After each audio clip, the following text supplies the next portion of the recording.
Alright guys, we have a vertex form equation right here.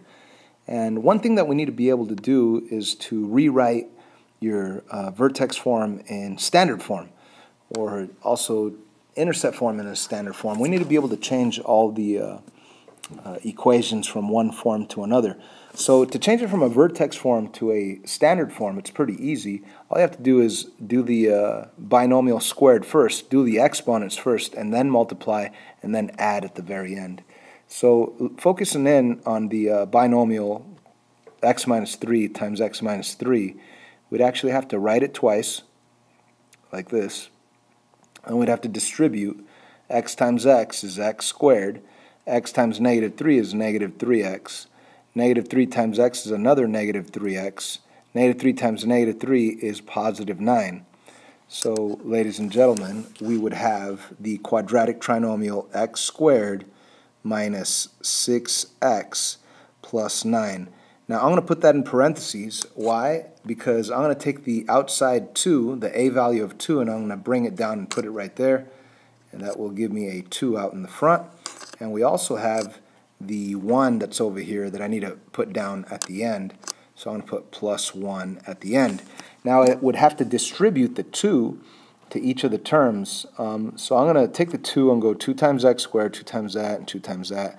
So that'll give me a 2x squared minus 12x plus 18. And then we have a plus 1 at the very end. And now we could actually combine the 18 and the 1. So my final f of x function will be f of x equals 2x squared minus 12x plus 19.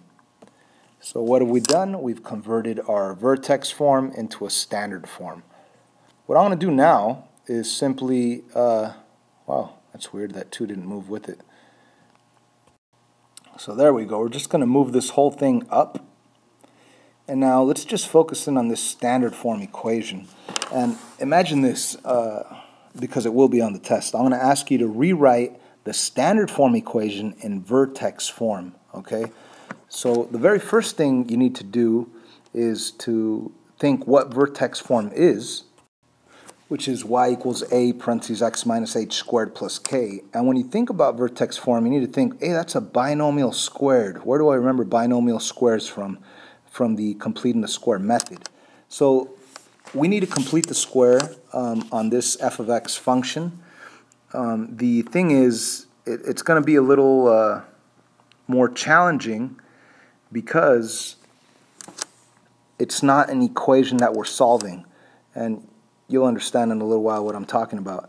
What I'm trying to get at is normally you would say, okay, I want to make space for my c value, so I would subtract 19 here, and you'd have to subtract 19 over here to the f of x. But the problem is you want f of x by itself.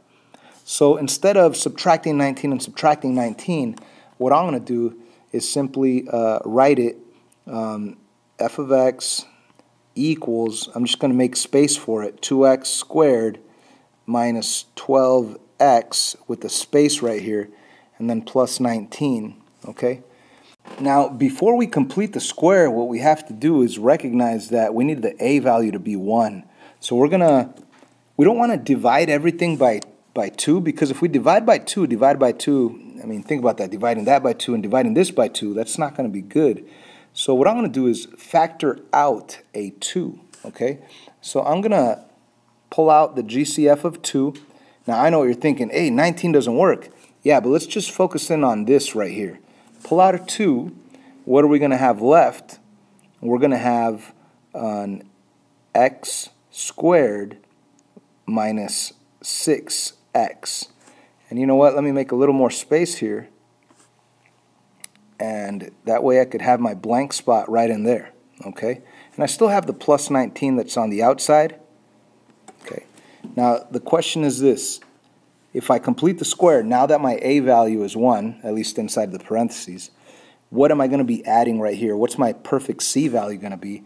That's really going to be half of b, which is negative 3, and then square it. That's going to be a positive 9 plus 9. Now, I'm not just going to magically add 9, all right? As a matter of fact, if you really think about this, I did not magically add 9. By me putting a 9 right here, what's it doing to the right side of this equation? It's not really adding 9. It's actually adding 2 times 9, which is actually an 18. So by me adding 9, I need to subtract 18 from the same right side. Because once again, let me repeat that. By me putting a plus 9 right here, I'm not really adding 9 to both sides. I'm really adding a 2 times 9, which is an 18, right? So now there's a magical new 18. 2 times 9 is 18, so you need to get rid of that 18 by doing a subtraction of 18. Okay, so anyhow, let's continue this, and the a value is going to be 2. Now that you have a perfect square quadratic trinomial, you could rewrite it as a binomial squared with x and minus 3 inside. And the 19 minus 18, that's just a plus 1. And ladies and gentlemen, you have rewritten your function, your standard form equation in vertex form. And if we scroll up, whoops. So, if we take a look, what did we do to